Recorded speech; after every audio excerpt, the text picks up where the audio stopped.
কোরবানি মানব ইতিহাসের সূচনা লগ্ন থেকে চলে আসা একটি ইবাদত, যা মূলত স্রষ্টার উদ্দেশ্যে সৃষ্টির নজরানা স্বরূপ। কোরবানি আমাদেরকে শিক্ষা দেয় মহামানবগণের আত্মত্যাগের অনুসরণের মাধ্যমে স্রষ্টার সান্নিধ্য লাভ করা। ত্যাগ বা বিসর্জনের ঈদ হল ঈদুল আজহা তথা কোরবানির ঈদ। শরীয়তের পরিভাষায় কোরবানি হল জিলহজ মাসের 10 তারিখ আল্লাহর সন্তুষ্ট অর্জনের উদ্দেশ্যে নির্দিষ্ট পশু জবাই করা। মহান রাব্বুল আলামিন পবিত্র কোরআনে সূরা আল হজ আয়াত 34-এ ইরশাদ করেন, আমি প্রত্যেক জাতির জন্য কোরবানির নিয়ম করে দিয়েছি, যাতে তারা আল্লাহর দেয়া চতুষ্পদ জন্তু জবেহ করার সময় আল্লাহর নাম উচ্চারণ করে। অতএব তোমাদের আল্লাহ তো একমাত্র উপাস্য, তারই কাছে আত্মসমর্পণ করো এবং বিনয়ী গণকে সুসংবাদ দাও। আরবি কুরবুন শব্দ থেকে কোরবানি শব্দের উৎপত্তি, যার আবিধানিক অর্থ হচ্ছে নৈকট্য লাভ করা। কোরবানি হচ্ছে স্রষ্টার সাথে সৃষ্টির প্রেম নিবেদনের এক বিশেষ উপাচার। স্রষ্টার নৈকট্য লাভের জন্য কোরবানি করা এক নিঃস্বার্থ আত্মত্যাগের নিদর্শন। বান্দা তার মহান স্রষ্টাকে রাজি খুশি করার উদ্দেশ্যে আত্মনিবেদন হচ্ছে প্রকৃত কোরবানি। পবিত্র কোরআনের সূরা আনআম আয়াত 162-তে মহান রাব্বুল আলামিন বলেন, অর্থাৎ হে রাসূল সাল্লাল্লাহু আলাইহি সাল্লাম, আপনি বলুন, নিশ্চয়ই আমার নামাজ, আমার কোরবানি, আমার জীবন, আমার মরণ জগৎ সমূহের একমাত্র প্রতিপালক দয়াময় আল্লাহর জন্যে। আল্লাহর নবী হযরত ইব্রাহিম আলাইহিস সালামকে আল্লাহ পাক তার প্রভু প্রেম পরীক্ষার নিমিত্তে পরপর 3 বার রাত্রে স্বপ্ন দেখান যে তোমাকে আমার রাস্তায় তোমার প্রিয় বস্তু কোরবানি করে দাও। হযরত ইব্রাহিম আলাইহিস সালাম ওই স্বপ্ন দেখার পর পরপর দুম্বা এবং উট কোরবানি করেন, কিন্তু ওই স্বপ্ন দেখা বন্ধ হচ্ছিল না। পরপর 3 বার তিনি একই স্বপ্ন দেখেন। আল্লাহ বলছেন আল্লাহর রাস্তায় তার প্রাণাধিক প্রিয় বস্তুকে কোরবানি করা, উৎসর্গ করতে হবে। তখন তিনি মনস্থ করলেন তার প্রাণাধিক প্রিয় গরু, উট কিংবা দুম্বা নয়, তার কাছে তার প্রাণাধিক প্রিয় হচ্ছে স্বীয় পুত্র হযরত ইসমাঈল আলাইহিস সালাম। তাই তিনি মনস্থ করলেন আল্লাহর হুকুম রক্ষার্থে ইসমাঈল আলাইহিস সালামকে তার মায়ের কাছ থেকে বিদায় নিয়ে পিতা ইব্রাহিম আলাইহিস সালাম সাথে করে কোরবানির উদ্দেশ্যে রওনা হলেন। মাঝপথে শয়তান হযরত ইসমাঈল আলাইহিস সালামের কানে কানে বলছিল, তোমার বাবা তোমাকে জবাই করতে নিয়ে যাচ্ছেন। তখন পুত্র ইসমাঈল আলাইহিস সালাম পিতাকে বলল, বাবা, আমার কানে কানে শয়তান বলছে তুমি নাকি আমাকে কোরবানি করবে, তুমি নাকি আমাকে জবাই করবে। এরপর পিতা হযরত ইব্রাহিম আলাইহিস সালাম স্বীয় পুত্রকে বললেন, শয়তানকে কাঙ্কুর মারো। এরপরে হযরত ইব্রাহিম আলাইহিস সালাম এবং হযরত ইসমাঈল আলাইহিস সালাম মিলে শয়তানকে কাঙ্কুর মারলেন। অতঃপর দুজন মিনাতে গিয়ে উপস্থিত হলেন। তখন হযরত ইব্রাহিম আলাইহিস সালাম তার পুত্রকে বললেন, বাবা, আমি আদিষ্ট হয়েছি, তোমাকে আল্লাহর রাস্তায় কোরবানি করতে হবে। তা শুনে ছেলে বলল, আলহামদুলিল্লাহ, যেভাবে আল্লাহর মর্জি আছে করুন। তবে বাবা, আমার 3টি শর্ত আছে। আপনি দয়া করে কোরবানি করার আগে আমার এবং আপনার চোখ বেঁধে দিন, যাতে আমার চেহারা দেখলে আপনার মায়া না আসে।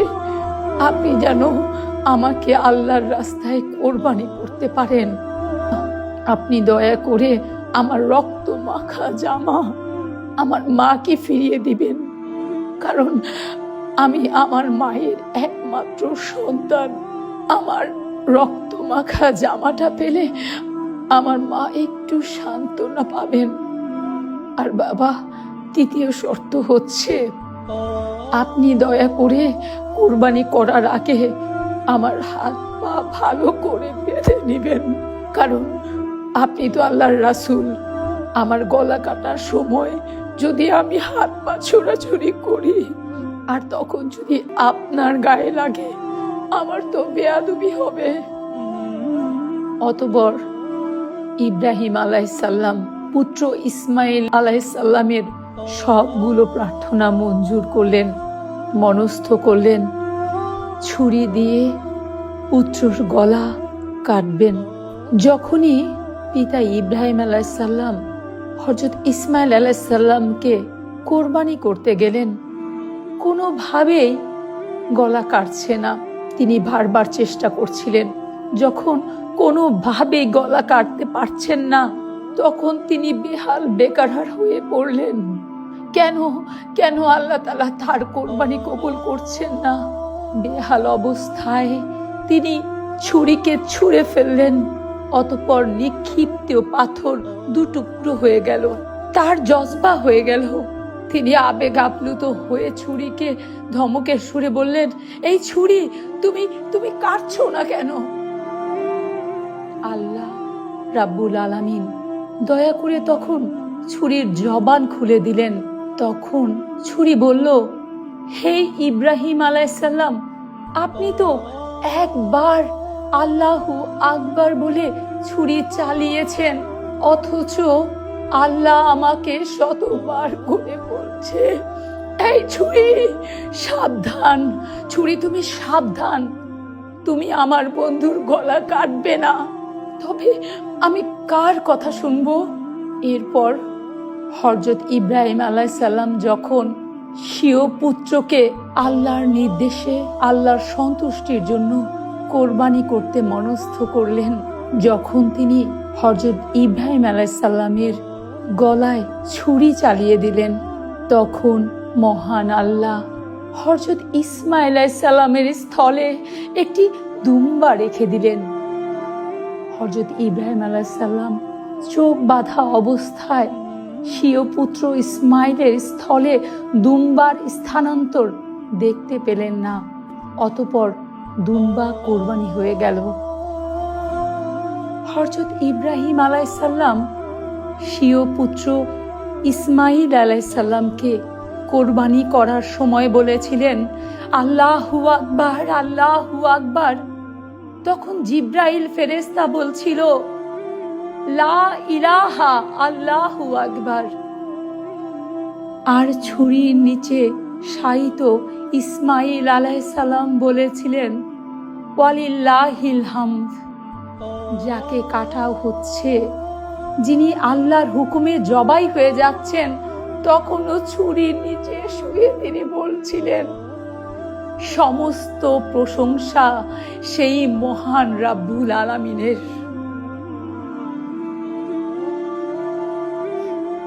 এভাবেই পিতা এবং পুত্র উভয়েই স্রষ্টার সান্নিধ্য লাভের তরে আত্মসমর্পণের এক কঠিনতম অগ্নি পরীক্ষায় উত্তীর্ণ হয়ে আল্লাহর বন্ধু খেতাবে বিভূষিত হন এবং আল্লাহর নৈকট্য লাভ করেন।